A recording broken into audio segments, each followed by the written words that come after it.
जय हिंद। मैं हूं राजेश सिन्हा। दोस्तों, आज बात करेंगे ममता बनर्जी की।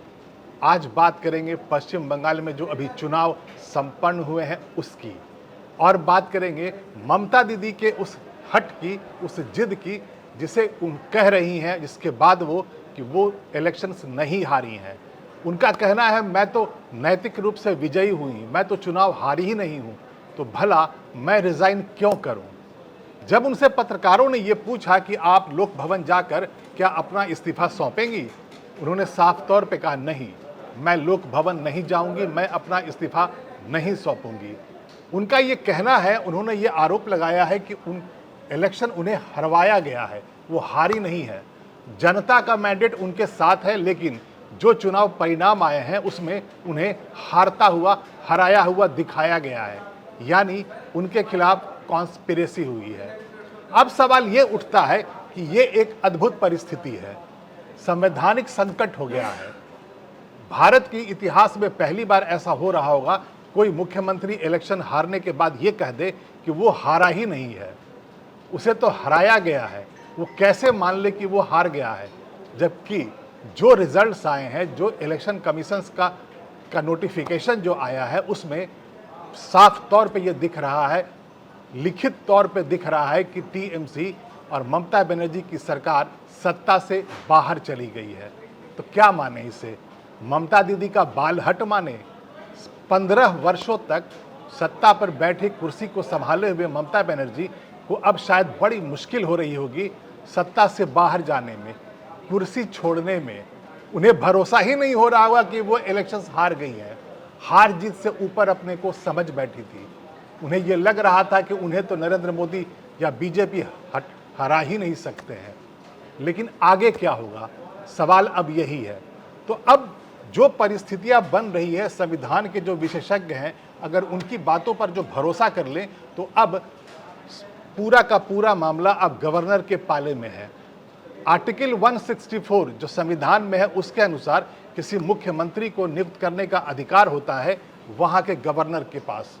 और गवर्नर चाहे तो ऐसी परिस्थिति अगर आ जाए जब मुख्यमंत्री हारने के बाद रिजाइन ना करे और अपनी जिद पर अड़ जाए कि वो इलेक्शंस हारा ही नहीं है, तो ऐसे में गवर्नर चाहे तो उस असेंबली को डिसमिस कर सकता है। जो नई पॉलिटिकल पार्टी जो जीत कर आई है, जिसके पास मेजोरिटी है, उसके नेता को बुलाकर ये कहा जा सकता है कि आप फ्लोर पे अपना बहुमत साबित कर दें। 9 मई को कहा यह जा रहा है कि वह शपथ ग्रहण होगा, बीजेपी की सरकार वहां शपथ ग्रहण लेगी। 7 मई तक असेंबली का लास्ट टर्म कहा जा रहा है, यानी कि 7 मई तक ये जो विधानसभा है उसका टर्म है।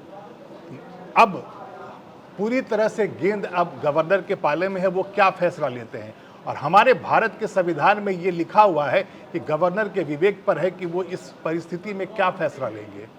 यानी गवर्नर एन रवि जब चाहे वहाँ 7 मई खत्म होते ही वहाँ असेंबली को डिसमिस कर सकते हैं और उसके बाद अपने आप मुख्यमंत्री की सत्ता चली जाएगी।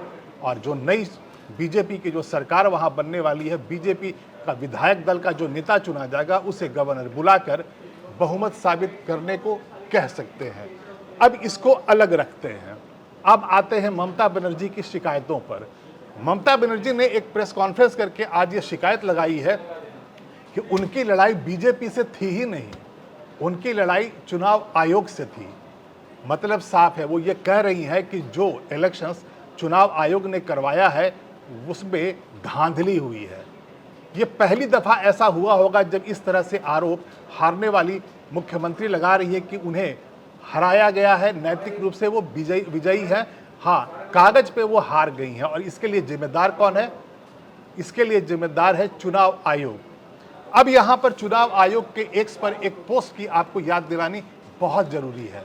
हुआ कुछ यूं था कि इलेक्शंस के ठीक पहले टीएमसी का एक प्रतिनिधि मंडल डेरेक ओब्रायन के अगुवाई में चीफ इलेक्शन कमिश्नर से मिलने गया था। चुनाव आयोग में सिर्फ 5 मिनट तक उनका प्रतिनिधि मंडल, यानी टीएमसी का प्रतिनिधि मंडल चुनाव आयोग के पास सिर्फ 5 मिनट रुका था। दोनों तरफ से गर्मा गर्मी हो गई और बाद में डेरेक ओब्रायन ने बाहर आकर यह कह दिया कि मुख्य चुनाव आयुक्त ने, चुनाव आयोग ने उन्हें गो आउट कह दिया, यानी कमरे से बाहर जाने के लिए कह दिया था। बाद में चुनाव आयोग के सूत्र ये बता रहे थे कि वहां पर बदतमीजी से बात कर रहा था प्रतिनिधिमंडल, जिस तरह से सवाल पूछ रहा था मुख्य चुनाव आयुक्त से, वो गरिमापूर्ण नहीं था। और उसके बाद नाराज होकर सिर्फ 5 मिनट रुकने के बाद टीएमसी का जो प्रतिनिधिमंडल था बाहर आ गया। और उसके बाद एक्स पर एक पोस्ट आता है चुनाव आयोग का, और उसमें जो लिखा था वो भी अभूतपूर्व था। पहले इस तरह कभी चुनाव आयोग ने एक्स पर पोस्ट नहीं किया था।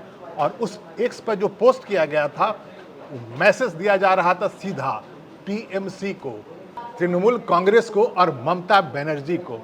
अब मैं आपको एक एक करके बताता हूं कि इस पोस्ट में लिखा क्या था। जो पॉइंटर्स डाला था इलेक्शन कमीशन में, उसमें पहला था फियर फ्री, उसके बाद वायलेंस फ्री। ये जो 2-3 शब्द हैं, फियर फ्री और वायलेंस फ्री, एक्स पर पोस्ट करके चुनाव आयोग ने ये मैसेज दिया था मतदाताओं को वेस्ट बंगाल में। और ये कहा था कि जो हमेशा आरोप लगता रहता है कि 2021 के चुनाव में जो आरोप लगा था कि टीएमसी के जो कार्यकर्ता हैं वहाँ पर बम मारते हैं, वहाँ हथियारों के साथ प्रदर्शन करते हैं, और जो जनता, जो वोटर टीएमसी के लिए वोट नहीं करता है, उसके घर में घुसकर उसे मारते हैं, यानी धमकाते हैं। तो जो पहला जो पॉइंट था, जो पहले 2 शब्द थे उस पोस्ट में, फियर फ्री था। यानी चुनाव आयोग ये मैसेज दे रहा था वेस्ट बंगाल की जनता को कि इस बार जो चुनाव करवाया जाएगा उसमें भय नहीं रहेगा। भय और भरोसा का जो नैरेटिव बीजेपी ने सेट किया था इस बार के विधानसभा चुनाव में पश्चिम बंगाल में, उसी से जुड़ा हुआ ये पोस्ट था। और कहा यह गया था कि अगर भय का वातावरण है तो इस बार जो सरकार बीजेपी की आएगी तो आपको भय नहीं, आपको भरोसा दे रही है, सुरक्षा का, एक सम्मान के साथ जीने का भरोसा आपको बीजेपी दे रही है। दूसरा जो पॉइंट था वो था वायलेंस फ्री। बार बार ये आरोप लगता है टीएमसी पर और ममता बनर्जी पर कि उनके जो कार्यकर्ता हैं वहां पर ठीक पोलिंग बूथ पर जाकर वहां वायलेंस करते थे, और जिसकी वजह से एक आम वोटर वहां पर वोट करने आता ही नहीं था। तो दूसरा जो मैसेज था इलेक्शन कमीशन की तरफ से वो यही था कि इस बार वहां वायलेंस नहीं होगा। और इसीलिए जो 2 अलग अलग चरणों में जो चुनाव हुआ था वेस्ट बंगाल में, दोनों में इस बार जो सेंट्रल फोर्सेस की जो तैनाती की गई थी, कहा यह गया था कि हर बूथ को वहां छावनी बना दिया गया है, और इतनी बड़ी संख्या में पैरामिलिट्री फोर्सेस की तैनाती कर दी गई थी जो 2021 से भी ज़्यादा है। बताया यह गया था कि 2400 से ज़्यादा कंपनियां भेजी गई थी वहां पर पहले फेज में, और उसमें 2000 तो सिर्फ महिला सुरक्षा कर्मी थी। और ये 2021 में जितना पैरामिलिट्री फोर्सेस का डिप्लॉयमेंट हुआ था उससे डबल था। पिछली बार 2021 में सिर्फ 800 महिला सुरक्षा कर्मियों को लगाया गया था, इस बार 2000 लगाया गया था। और इसीलिए ममता बनर्जी और टीएमसी के नेता कहते फिर रहे थे कि बिल्कुल छावनी बना दिया गया है और बख्तरबंद गाड़ियां लगा दी गई हैं, वहाँ भय का वातावरण है और चुनाव आयोग की तरफ से भय का वातावरण है।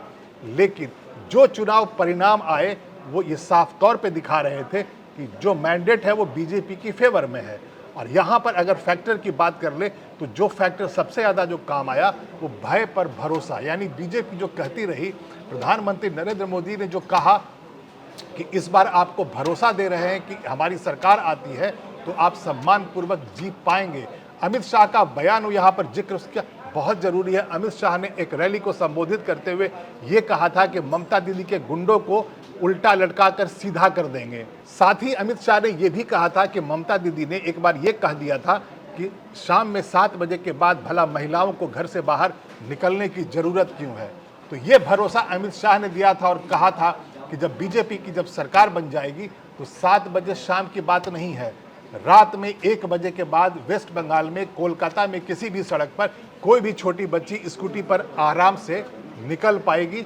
और यही भरोसा बीजेपी ने दिया था।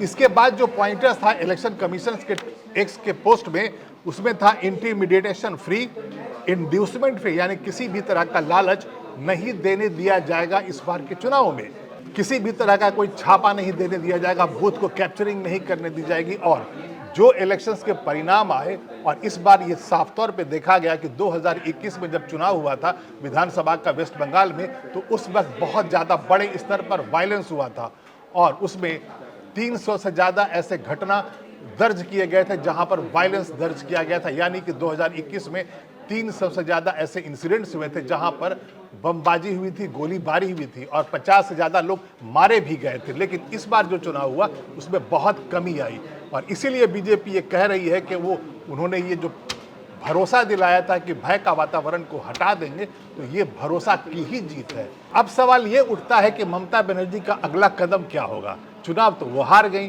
तो इसका जवाब भी ममता बनर्जी ने खुद अपने प्रेस कॉन्फ्रेंस में ही दे दिया।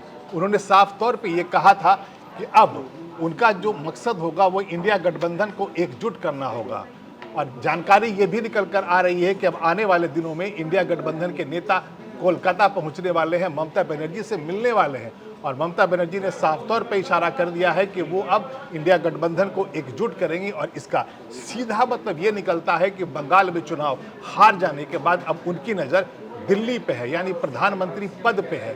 पहले भी जब भी इंडिया ब्लॉक से प्रधानमंत्री पद के लिए नामों की जब चर्चा होती थी तो नरेंद्र मोदी के सामने ममता बनर्जी, केजरीवाल और नीतीश कुमार का ही नाम आता था।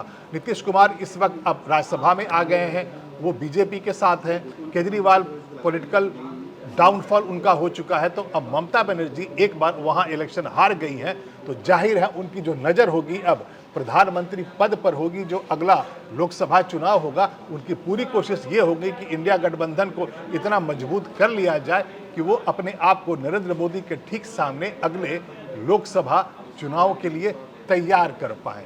अभी के लिए इतना ही। मैं फिर आऊँगा, ऐसी कोई रोचक जानकारी आपके लिए लेकर आऊँगा। लेकिन अगर ये वीडियो आपको अच्छा लगा हो तो आप इसे लाइक कर दें और शेयर कर दें और इस चैनल को सब्सक्राइब कर लें। हमारा न्यूज़ चैनल है लाइव टाइम, उसका ऐप है प्ले स्टोर पर, आप वहाँ पर जाएं, उसे डाउनलोड करें और 24 घंटे हमारा न्यूज़ चैनल लाइव टाइम्स देखते रहें।